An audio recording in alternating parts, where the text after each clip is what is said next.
Welcome guys, Murph here for a special iRacing episode. This is the 20th anniversary of KiwiSimRacing race. It's Lotus 79 from Watkins, Glen for a full-length Grand Prix. We'll get into a few details shortly, but we're about to get underway. The lights go out and I make an atrocious start. Really worried about wheel spin, so I just kept the revs down and dropped the clutch, and it just didn't hook up the way I wanted to. Going into turn 1, we're 4 wide, so I back out early. Just didn't want the carnage to happen, but it actually gave me a good run out of turn 1, and I ended up getting 2 of those 3 spots I had lost anyway. Working up the back straight in tow of David Turnbull, riven by KiwiSimRacing name. I will get a good run. I'll pull to the inside and the car will ground out on the crown of the road. We'll dive back to the inside. More as a defensive move. I just didn't want to get attacked. Less to try and get past Riven, although I did get a good run through here, but I'm going to be on the wrong side going into the start of the boot. Few little details of this race. Say full-length Grand Prix. There will be a competition caution thrown at a random time during the race. That could be 10 minutes in, or it can be 70 minutes in. That's at a random discretion of the admin. Got a random timer to go off. Strategy is going to be really interesting with this car, being an old school Formula 1 car. The tyres are rock hard, so they have to take a long time to warm up. 2, 3, 4 laps before they're even really up to proper temperature. And also the fuel is something to be aware of. You could run a full Grand Prix on a full tank. They did back in the day. It wasn't until Gordon Murray decided to try pit stops, I think 1983 or 84, I want to say. But yeah, until then, everyone just ran full tank, but the cars are so sensitive to the amount of fuel you have on board. These aren't the heavy beasts like old school Formula 1. These are 500 kg oversized go-karts.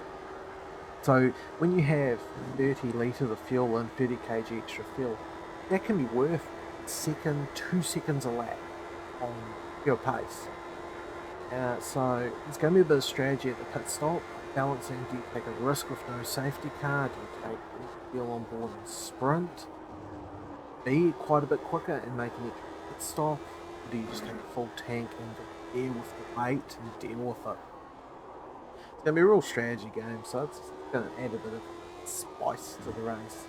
I believe they'll do wave rounds, let everybody past who's a lap down, because again, this is a fun event to celebrate 20 years. Little history on the KiwiSimRacing: started in 2004, racing NASCAR 2003.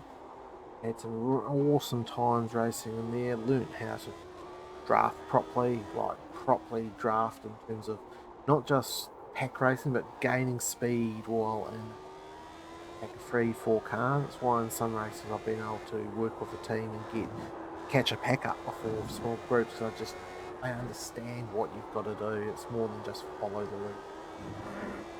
And then we moved on about 2006, 2007 to R Factor. That came in and we really jumped on the bandwagon there. We did NASCAR for a little bit longer, but didn't last too much longer because road racing and R Factor was huge numbers for back in the day. We were getting 40, 50 car grids, so for little old New Zealand that was huge. It was a lot of fun, a lot of wahs. How old password used to be wah wah wah. There's a reason why it was called that. Eventually mid 2010s we moved to R Factor 2, did a few years of that. Just around COVID time we started getting quite a lot of guys join iRacing, and that eventually morphed into enough of us racing that we'd have a league that do some league racing and that on Tuesday nights, and that's getting really good numbers as well. So we aren't a serious league, we're not trying to be scops, it's a good league, just making sure it's fun for everybody. Reverse grid races, multiple races at night, and not one race, so if you have a bad race you get back into the second one and have another crack. But anyway, cracking off this race, 3 laps in, about to work lap 4, trying to chase down Riven. Actually, I've got about a 1 second gap to Brendan Partridge. So not under too much pressure from behind, so we've just got to see what we can do with Riven to get past. Driving into turn 1. If we can work on a good exit here to get a run up the hill. I'm a little bit further away than I want. Not quite the speed that I would desire, but not too bad. Got a couple. I feel like I'm fighting for third in this race. Realistically, I'm fighting for third, knowing on the skill level. It's probably Dylan Jordan, James Jordan, David Turnbull, always brutally quick in anything old school. Old school single seasons definitely are his thing. Or anything old school. Remember the Mark II Jag and GT Legends just sliding that thing around. Anyway, but yeah, anyway, trying to fight for, I think, third place in this race. Cam Dance and Ewan Baker, their talent will show and they'll just clear out into the distance. Ewan being just an absolute professional, absolute proficient driver. And Cam, he's just an absolute beast in any single seater. Indy cars, he's a tough guy to beat in those, so these will down to the getting into a bit of a pack here as River makes a mistake, so let's try and take advantage going down the main straight. Probably getting a bit of aero wash here, so I won't necessarily be able to stay tight in on him, but we'll hopefully pull the draft going down the main straight. Don't quite get the run I'd want, so I'm probably not going to be close enough to have a lunge into one. And we will pull up to the inside just to get clean here as I grab first gear and lose all my momentum. Kirky gets past me. Benning Partridge will be closing in on me. Hopefully he won't get me by the carousel, but we'll have to see. Kirky's another tough customer of the battle. I've had some great battles with him over the years, so kind of expecting another good battle here. He's a good driver, good guy to race with. So we've ended off Brendan here. Get down into the boot, just try not to make any more mistakes, see if we can size up Kirky pretty early. I'm carrying a lot of speed into that corner. A lot of people tend to diamond it like late apex to try and get the run, but I've always felt that straight's a bit short, so I always tend to just try and keep the fastest line around the corner, sacrifice a little extra speed knowing it's not a long straight. It can be quite deceptive how much speed I carry into those corners. I've also tend to always be carrying more speed into the corner as I ground out on the curb, putting me back under pressure for Brendan. I get a bad run out of there, but that might not be the worst thing with the aero wash going into the two last corners. We'll probably actually see it here going through the last corner. Brendan will drop off of me on exit. Yep, there we go. He lost a bit of momentum, so I carry a lot more speed down the straight. See if we can work turn 1 well, get a good run on Kirky and get up straight. The slap car will compromise his line. That's really going to help. We'll carry the momentum up the S's. Actually probably carry more momentum than I wanted. I want to be Carly for two back here, but we'll go to the outside. Lack of sleep with the kids is hurting me there. But anyway, we'll get to the outside of Kirky. We'll try and carry the momentum around the outside into the bus stop. Hanging there, no, he backs out early. I mean, you've got to back out early if you're on the tight line on spare, so the outside's always the to go. Heading down into the ankle bone, the ankle of the boot. Starting to pull away from Kirky, and we'll see what we can do with David. He's caught up to him. He's dropped off the back of the Jordans. A bit far further behind, and then Cam's obviously got past Dylan James as well, so he'll be on hot pursuit to try and chase down Ewan there. We'll work up into the toughest corner on track. Track encourages oversteer. Really got to be patient on the throttle application through there. And try and carry the momentum through here. This corner's almost flat when you've burnt the fuel off. As James has made a mistake there. Didn't see what happened, but he's sideways at a weird spot, so I reckon he's gone wide on exit, ran down the curb and just spun. But even getting past him, it's given me a momentum. I'll have a little send on David. I think he was kind of expecting me to send it there. kind of let me go as well. Mind you, my maybe up the hill. Let's see if he pulls out to try and go past me. Looks like he hasn't gained momentum. In fact, on Discord, he's talking about whether I was going for damage or I was going half throttle because I don't think he'd had the draft till now. And Kirky had a hell of a run out of turn 1 and actually absolutely mugs David there. So we're giving me a nice gap, so I've got a little less to worry about for the next little bit. And looks like David's going to lose starting position for Brendan as I run a bit wide, carried a bit too much speed, got a little bit loose and had to save it. So we'll be back under pressure with Kirky, but I'm probably just far enough away not to really feel the pressure. About 3/10 is a bit too far to have a wee dive. Try and carry the momentum. He'll concentrate on a good exit out of here and carry the momentum down the straight. Now race should be settling into a nice solid rhythm when I start just picking off laps, see if I can pace down the 5 seconds to Dylan Jordan and before the pit stops and put him under a bit of pressure with a bit of strategy. I'm jumping forward to lap 17 and we will see Dylan dive into the pits right about now. Now personally I always feel this is a bit early. You want to drive the tank out with this car because you're going to be slower as soon as you come out on fresh tyres and on full fuel. You're just going to lose too much time. Jump forward to lap 23. Not a lot happened in between, just ticking off laps, gaining lap time, and we will dive into that road. I dropped about 20 seconds to Ewan and about 18 to Cam by the time the stops happen.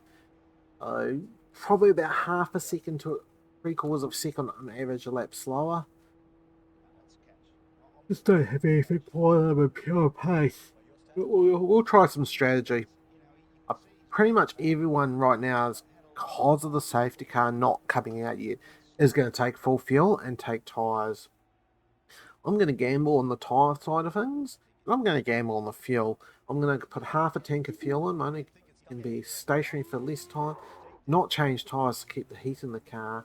We'll head back out on track and see what we can do. See if this will give me a nice little gain.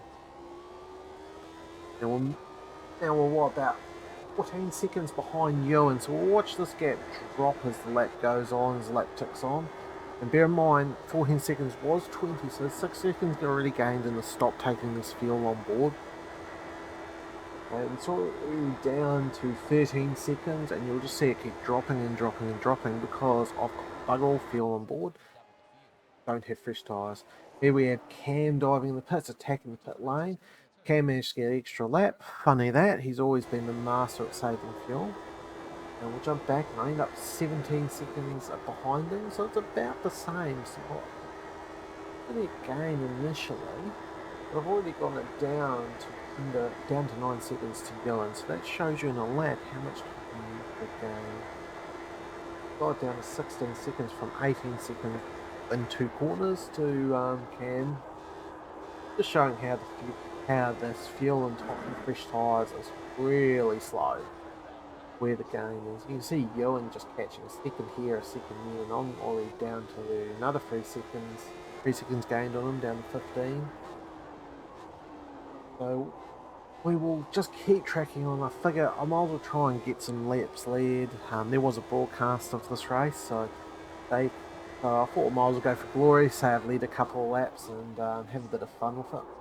Now the other key metric to watch out for is I've got to get to about 38 to 40 seconds on Dylan.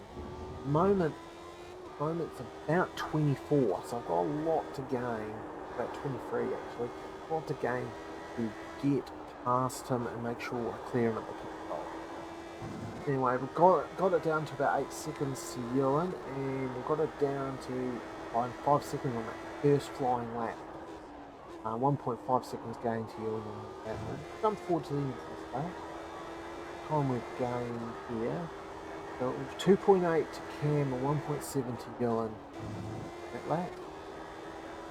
This on lap 27 we get down 1.9 and 2.0 to Ewan and And I'm already down under 10 seconds to the leaders. That was a bit more of a rough lap. Only gained basically 0.9. Only onto the back of Ewan soon. 1.4 and 2 seconds that lap. And there's Ewan up ahead, so we'll jump on board and try and see how it gets past done. Still quite a long way behind, but this just shows the fuel advantage, the tyre advantage I have by not taking tyres and less fuel. How I'm miles behind at the start line. I was like a second behind, and just the powering up this hill, the momentum I gained by going up that hill was something else. He pulls to the right, I'll see if I can get to him. I even mentioned to him on Discord that, hey, I'm not really battling you here, where I've less fuel on board. I'm battling Dylan, so there's no point in us two fighting in the time. But he kind of gives me a wee lift there, gaining the decent position. 3.4 behind, even in half a lap I've got down to 2.7. Despite overtake, still gain 1.8 seconds that lap on Cam. Next lap I gain about 0.9, so I'm down to 1.4. I can see in the next car ahead. Coming out of the boot, there's the lapper having a spin there, but we're right on the tail of Cam. I got a feeling Cam's going to be a little less easy to overtake. We get a good run out of the final corner, catch up onto the toe, and see if we can have a wee lunge into turn one or pull out. Brake, I probably could have been a bit more sendy, but I decided to just take it easy, knowing I've got this advantage. Draft up down the back straight again. Here we go. You got the draft and less fuel on board. Tyres are probably similar now, but still, just drive on by him. He's going to hang around on the right side. He's not going to lift like Glen did, but eventually I just power by him and take position and just kind of run away with it. The big key here is got to get out to 40 seconds, but I decided I'm spooked. I want to pit. I don't want a safety car to kill me.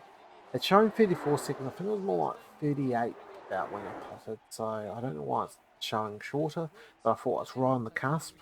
We'll dive in, we'll get to the stop, chuck some fuel in. It won't be a long stationary time, about 6 seconds. So get those 40 litres in, drop car out. And in fact, I miscalculated, and when I said it was about 40 seconds on there, it was actually about 35. I come out in third, and I'm just going to trundle around and not make mistakes, knowing that will be a safety car. 3 laps later, bang, there goes the safety car. That was a nice little 39 lap stint, leaving us 20 laps to go. We lose 4 laps on the safety car, so it will be 16 to go at the line. So now back to the restart. Going to try and concentrate on getting a really good run when Cam launches, which he does. I do stay quite close to Ewan. I don't really want to make a move into one because my main worry right now, again, I feel like I'm fighting Dylan, so I want to try and hang on to Ewan's coattails and let him pull me around the track and get that gap to Dylan and James, who's recovered from that spin thanks to the safety car. Even though we've got a good draft, good run on Ewan here, I think we'll just hang fire and I'll just kind of... I thought about bum drafts and I thought, nah, it's getting into this. So we'll just tuck up tight under his wing, lift a bit early knowing there'll be Euro wash, try and carry the momentum through the corner, come off a little lower to keep the grip up. And we've got about a second lead to Dylan, so we're probably still 2 seconds away from dropping the draft. It's a big gap, it's about 2.5 seconds to 3 seconds. Ewan gets a bad run, didn't really show the nose, I just didn't want to lift. But Ewan's struggling here, so I'm starting to think maybe it's worth having a wee nudge, have a wee giggle at trying to get past him. We'll get a good run through the heel. He runs wide, and I've got actually so much more traction. I get such a run, and I surprise him on the outside. He had to jerk a little bit left to avoid me. Try and get the run out of the corner, which I do get a decent run. Ewan makes a bit of a mistake under pressure. but because of the aero wash, I had to lift through there. We'll still try and work a good run through the final corner, which I do get. I'm not going to be close enough to have a lunge, but hopefully I'm close enough to carry momentum through one up the back straight and get a good run on Glen. Got a bit of a odd one out here, just about everyone else went with Formula 1 liveries from the time. Look, Ferrari ahead, Lotus ahead of him, David in the Williams, but I'm in a IndyCar livery, an old middle right one.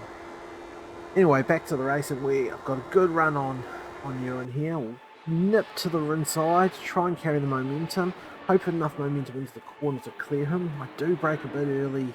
I could have probably seen it a bit harder, but didn't want to make contact. Did a good run. Could have also chopped his nose off here, but decided not to because we want to race clean. And we have this epic battle, wheel to wheel, almost contact there. There'll be almost contact here. In fact, our wheels go inside each other effectively for a split second. Try and get on the power early, carry the momentum, but light it up, lose the rear, and lost all my momentum. And now I've got James on attack. So I'm going to have to really hunker down, try not to make a mistake. He's going to have a wee nibble here, but not close enough. It's too short of a braking zone to really send it. I was trying getting a good run through there, get a good run through these two turns, which I should do because the draft is strong through here. The aero wash is strong. Should get a good exit here and really drop him down the front straight. He does do a good job and stays pretty close, but I feel like I should be okay. A little bit of a draft from Ewan. Get a good run out of turn one and carry the momentum up the hill. He is really in an opportunity to get me down into the carousel. But I'll stay to the left. Normally I'd defend on normal race cars, I'd defend, but this car likes momentum. I'll stay to the left and carry the momentum into the carousel and comfortably clear him. Now, right now it's been a great race. It's about to turn into an absolute shocker. Get into there, grab second gear when I should still be in third, lose the rear, try to save it. I drift over a bit too much in the art of saving, collect James. Flick spin it, probably not the best flick spin with the cars coming, but no harm, no foul in the end. Unfortunately, the car's a bit damaged. You can see I'm a bit left hand down. I thought at this stage I'll continue on and should be able to attack. And then I realised when I'm trying to put the power down the car, that's properly stuffed. So we'll dive in. We do have a fast repair, so we'll dive in, we'll use that. We'll actually have two fast repairs, but yeah, we'll dive in, we'll use that, and we'll get back out there and attack. Got a car dying on the right hand side there, wheels rolling down the track. There's a position back into the top 10 until I hit. Got Maniac behind me, and I feel a bit nervous right now because I've got to slow down. Hope he doesn't run me over. He's an experienced enough driver. He does do a good job of avoid me. We'll dive in, accept my fate that I've stuffed the car, but we'll try and still salvage a top 10 out of it. Get the car fixed, get back out there. Right now we come jump in. We're about 7 seconds from the position. I feel like I could, with my pace, get a top 10. I was setting fastest lap after fastest lap at this stage. Trying to attack, trying to go all out attack, qualifying laps. Run a bit wide there, but it all finally fails on me going into this corner. I send it in there, gets a little loose trying to carry too much speed, and it flicks, sends me into the wall, and race over. So we'll get to the pits, get the final fast repair, get out a lap down, and we'll just trundle around and get the race finished. Absolutely brilliant race. Absolutely loved every second of it. Highly underrated car in iRacing, especially when you get longer races with a bit of fuel strategy and all that kind of carry on. And we'll trickle our way to the line, get a P13. So I actually felt like I may have had pace right then to take it to Cam and Ewan. I think saying about never changing tyres, I always had a pace advantage. But it wasn't to be. I got a bit too aggressive. Tacky. Anyway, thanks for watching, guys. I hope you enjoyed it. feel free to hit the old like and subscribe button. I'm going to be one-armed for a little while, not racing, so we'll probably get quite a few more videos out for a change. You know, I can't play cricket and I can't do stuff on the house, so we'll do some videos again, do some content creating. Anyway, thanks for watching. We'll catch you later. Ciao.